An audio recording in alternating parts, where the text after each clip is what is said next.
It appears to be the beginning of the end for Canada's oldest retailer. Blowout sales could start as soon as tomorrow, as Hudson's Bay waits for the okay from the courts to initiate a full liquidation process. There's faint hope tonight that some stores could survive. But for now, it's a painful moment for the Canadian retail landscape and for shoppers. It's shocking and it's sudden, and I feel for everybody who's going to be losing their jobs. Shopped here with my mother when I was 5 years old, so very devastating. When people think of Canada, you think Hudson's Bay, you think those three stripes on the sleeves and on the scarves and the, individual designs they have. So I think it's a big part of Canada that's being lost. While I do believe the department store Canadian model needs to be reinvented, it's pretty sad to see such a Canadian icon crumble, particularly at a time when our Canadian sovereignty is being challenged south of the border. I think we need to, right now is the time to support anything that is Canadian made or Canadian born.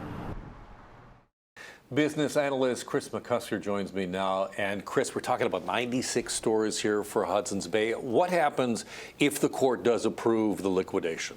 Well, basically, the liquidation sales could start as soon as tomorrow, and this is sort of the beginning of the end, I would say, for HBC. These 96 stores, according to the lawyer, that the liquidation is happening at these 96 stores simply because they were unable to raise the money to keep it in business. So this is really the only option. We are hearing that there will be about 10 to 12 weeks of liquidation sales before it's all done, and that the company has only drummed up $23 million in cash. Not nearly enough.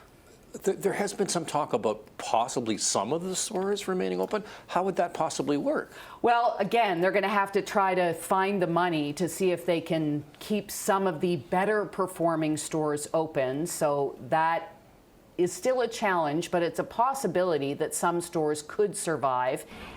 If the stores do not survive, that's where we get into a problem, because we're talking about 9,000 jobs here in all at the stores, and this would not be good for Canada's economy that's already facing a number of headwinds. We are going to get an inflation update tomorrow.